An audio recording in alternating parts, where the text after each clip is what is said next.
Hey, what is good? What is good? March 19th, 2025, 2 minutes in the box with Gordo. Today we are recapping last night's games, the latest news and rumors and proposals, what's going on with improving the NHL All-Star game, and a latest update on potential CBA talks starting in early April. Okay, first up, let's recap last night's games in the NHL. Okay, last night, 9 games, pretty damn good and intriguing to say the least. Okay, first up, we've got Montreal and Ottawa. All right, the Canadians, they're back in the wild card chase. They got the dub. Very important win. Now they have the final wild card spot. And it sucks for Ottawa losing because Montreal might be playing catch up with the Senators in the standings and the wild card situation. And give a shout out to Travis Hamonic, first goal in 77 games, goal and an assist. And I'll tell you, it was a close game in the first two periods. Third period, Habs took over. The rest is history. And now we go over to Calgary and New York Rangers. I got to tell you, Rangers got that first goal. That really mattered, but not really because the Calgary Flames got the two remaining goals in the first period, and the game ended on that note 2-1 win. Very crucial win, important win for the Calgary Flames, getting those two valuable points in the wild card spot. But wait, we'll get to the standings in a bit, but it really cost the New York Rangers a couple of points for that final wild card spot. Speaking of wild cards, New York Islanders, another come behind victory win against the Pittsburgh Penguins. They were down 2-0. Sidney Crosby, congratulations on 70 points with one team. Wow. Sidney Crosby, congratulations. We'll get to that part. But the New York Islanders, what a yes dub. Comeback win again, 4-2, and now they're back in it. Okay, now we go over to the Washington Capitals and Detroit Red Wings. It's a lowly month for the Detroit Red Wings. Another loss to the Washington Capitals, 4-1. Dylan Strome, Connor McMichael, they're unbelievable. They are just studs. I'll say that.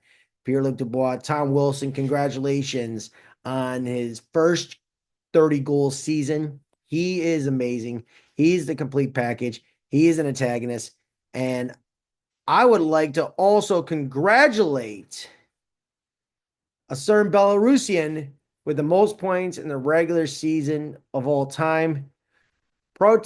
Alexei Protest, congratulations on becoming the highest point producing Belarusian in regular season NHL history. You got 28 goals, 28 goals, 61 points. Congratulations to the big man. Congratulations. He is a very underrated, valuable player. He is 6'6". He's a dangerous force to be reckoned with. Protas, he is going to be a force. And no wonder he got a nice 6-year contract extension in the offseason. I mean, 61 points for the big man. Washington Capitals keep impressing and pressing on, as the top team in the Eastern Conference. Now we go over to St. Louis Blues and the Nashville Predators. St. Louis Blues, they're still in it. They're still in the hunt. Congratulations on the two valuable points. Not so much for the Nashville Predators, but St. Louis is still in the wild card chase in the Western Conference. Crucial overtime point for the Anaheim Ducks, losing in overtime though, but the Dallas Stars, they're getting momentum. They increased their second place spot in the Central Division. And now we go over to the Seattle Kraken and the Chicago Blackhawks. Connor Bedard, goal. And that probably it. 2-0 lead. And the Kraken, they just went cracking.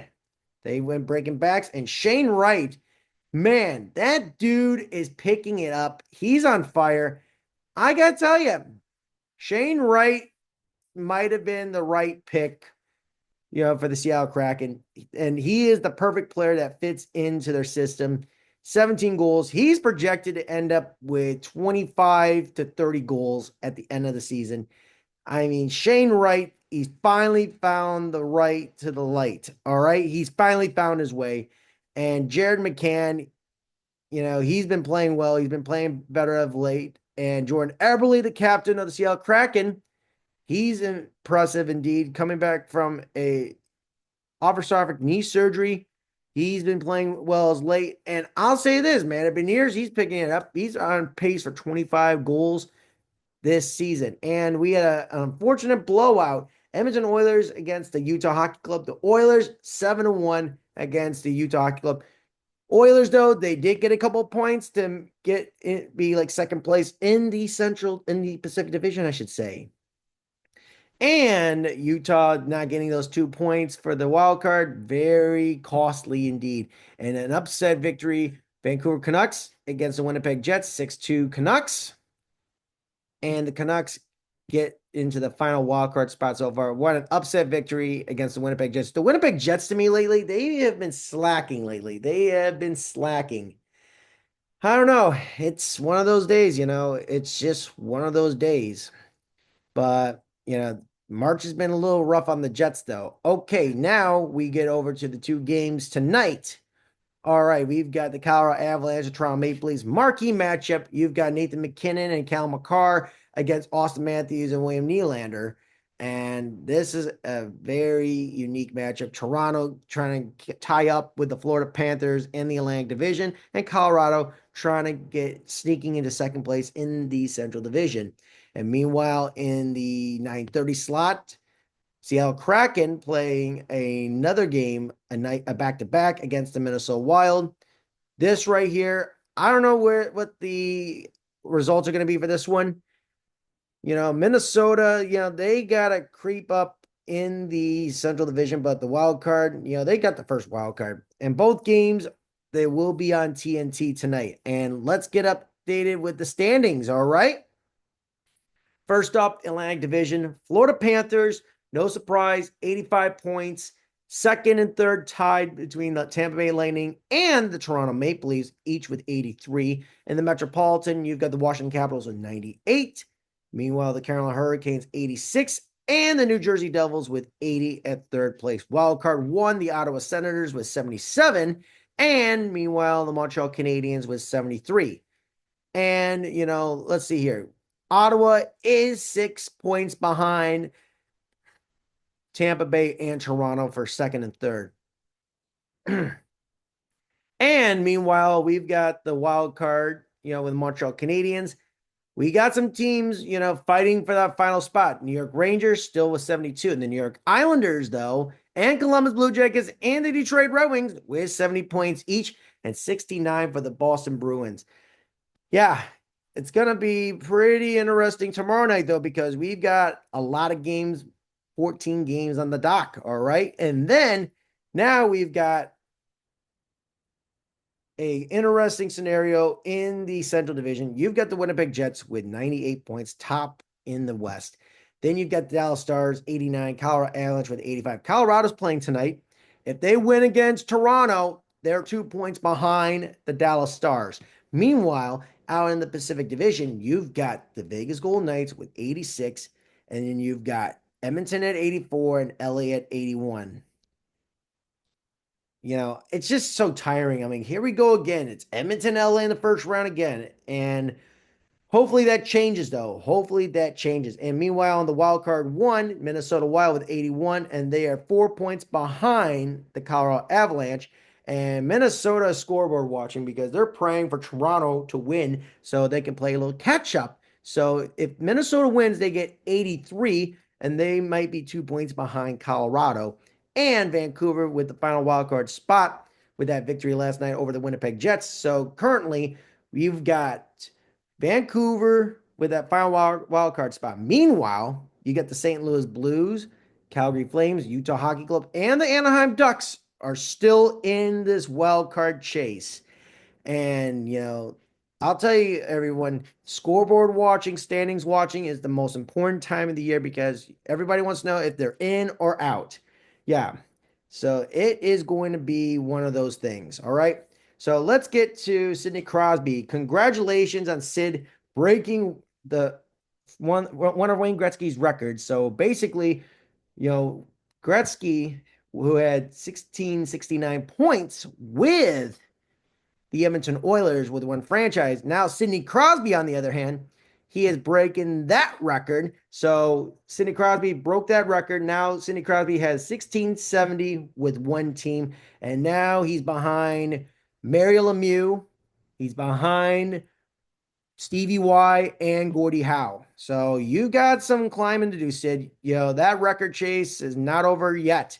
And Sid, congratulations on breaking Wayne Gretzky's records. And all right, so we have a very interesting development that the NHL and the NHL Players Association planning on collective bargaining agreement meetings in early April. So I thought the meetings were going to be occurring in February or March, but I just got this hunch that, you know, why the delay, guys? Why the delay? It just makes me wonder, are you guys really getting along? Is it about profit shares and all that stuff? I get it. Get a compromise, get a deal done, but come on. Let's just get the CBA deal done. Nobody wants a lockout, and the game is booming, moving, and grooving right now. And the NHL is at its best peak in a long time. Don't screw it up, NHL Players Association and the NHL and their owners. Do not screw this up. You guys are doing very well. Everyone's strong financially on all teams and the players. Keep the unity and peace together. Do not screw this up. All right, now, with the NHL All-Star games and all, I gotta tell you, you know, the last few years, the last time I remember the NHL All-Star game was fun and all. It was back in 2016, in Nashville. It was the funnest All-Star game in memory, with John Scott getting the MVP and who was a player, like he was an enforcer. And the NHL tried to not allow him to do the All-Star game, but he did anyway. He got the MVP, shut all the haters out, and got the MVP award for the All-Star game. And he was one of Michigan Tech's most high-profile All-Stars in recent memory. All right, yeah. My idea, instead of these corny games and all that stuff, I got some proposals, all right? The first one I would like to do is the Stanley Cup champs against the All-Stars. That's how I would do it. And the other idea is go back to East versus West. None of this 3-on-3 corny crap. I miss the old days. You had three different goalies. Each goalie does their period and all that stuff. It's entertaining. I miss that. Not this 3-on-3 corny garbage crap. I just think it's stupid. And I got another idea. What would be awesome is the host city, like for example, the New York Islanders against the NHL All-Stars. Now that right there would be an interesting compromise. And I got another idea how to improve the skills competition. I believe that every NHL team should host a skills competition in their own arena in front of their season ticket holders. And then they would bring in, all the skills, like who's the fastest player, It's not going to be an all-star. It's going to be some random player on any team in the NHL. Hardest slap shot, accuracy, you name it. Like you still can vote for your all-stars, but for the non-all-stars, like in the NBA, you have a dunk contest, 3 points, so sometimes there's a non-all-star in there. I would make it more interesting by bringing up a few players who weren't all-stars, but at least they got a harder shot than the usual all-star suspects and prospects indeed. All right, yeah, that would make the NHL All-Star games much more entertaining. Okay, now we got some interesting updates. So we got the latest UFAs of 2025. All right, so you got Mitch Marner. I just got this feeling about Mitch Marner that, Toronto's his hometown. I understand. He wants to stay there, but the cap's going up. The situation is, is he going to chase the money? He's got a $10.9 million cap hit. And is he going to take that 7-year deal elsewhere? Chicago needs help. Utah, Anaheim, those organizations need all the help indeed. All right. That is a player is high profile. Carolina would love to have him, but let's just see, guys. Let's just see what happens with that. So then you got Nikolai Ehlers of the Winnipeg Jets. You've got Scheifele and Connor Hollaback 2023, sign long-term deals, and keep that core together. And I believe Nikolai Ehlers could look for money down south, but I gotta say he fits in with Winnipeg, and it will be a tough negotiations between Mark Scheifele and Nikolai Ehlers. All right, now you got Jacob Chekrin. Jacob Chekrin has resurrected his season. The last few years in Ottawa, he was just invisible out there, and it was just not pretty. But I'll tell you, Jacob Chekrin could be a very valuable piece, and especially with the Washington Capitals, though. Washington Capitals have had a resurrecting comeback for the ages. Everybody said they were done, and it was a proper retool. And the relationship has been good on both ends. And, if Chekrin doesn't resign, hell, I mean, Florida Panthers could be a viable option. He's got a cap hit of $4.6 million. And I think, Washington, with John Carlson up in age, but I think it's going to be an interesting deal. Chekrin, I think he might stay in Washington. Then you've got John Tavares. JT, one of the most polarizing centers in the NHL. So he's got an $11 million cap hit. Toronto, though, let's put it this way. You know, if I was Toronto, I would give him a hometown discount because you got to keep Mitch Marner from leaving. And JT, he's from Toronto. He's got three young kids and his wife. And I just got this feeling that it's going to be a difficult negotiation. Don't forget, he almost got a deal done with the San Jose Sharks. And then in an alternative universe, people would have been bitching and complaining about John Tavares' decline with a team that has been rebuilding. Okay, yeah. So I would give John Tavares a hometown discount with the Leafs, but he could go down south, for the right price though. Now you've got Sam Bennett. Bennett has been a workhorse. He has been a bull in the china shop for these Florida Panthers. And he's got a $4.4 million cap hit, and he's projected to be at $7 million. But the question is the money right? But that Bill Zito is very conservative and very sneaky with these negotiations. He was a player agent, and he knows how to play a good poker face. I believe Sam Bennett will stay in Florida. He is definitely going to stay. He's been a very integral piece with Team Canada and with the Florida Panthers. And I've been hearing that every Canadian team would love to have a player like Sam Bennett on their roster. And I really think Sam Bennett is a Florida Panther at heart. Yeah, next guy we got here on this UFA list, where you got Brock Besser. You got a $6.65 million cap hit, plays on the right wing. He's been struggling, lately. He had a 40-goal season last season, but it was surprising to me that they did not trade him. And, Vancouver is on a mission to make the playoffs, and they got a final wild card spot. But I believe we're going to see him, signing, probably with Minnesota in the offseason. I just believe that, Vancouver needed the goal scoring help indeed. And this season, for Brock Besser has been underwhelming to say the least. I gotta say, Brock Besser, it's crossroads. It's either re-sign in Vancouver or go to Minnesota. Next guy we got is Aaron Ekblad. Aaron Ekblad is currently suspended by the NHL for PEDs. 18 games of the rest of the season and first two playoff games. And he's the second longest tenure Florida Panther right now. And he's about to end his contract, his max term deal.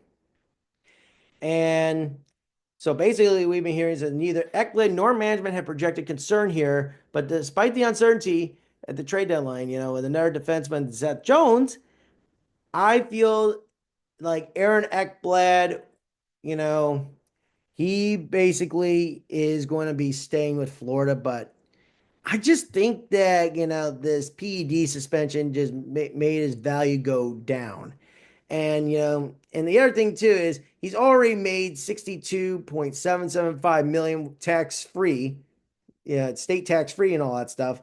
And I just gotta say he's 29, and I really think he's going to probably stay in Florida, but at a hometown discount.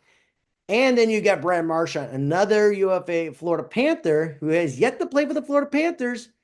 I gotta say, Boston really Saquon Barkley them big time. And the Bruins really Saquon Barkley, Brad Marchand. And he's been there since day one. And I feel like Florida, has got to give, Marchand like a 2-year deal to say that with the Florida Panthers. But there's other ways to put it. And then you've got Aiden Hill.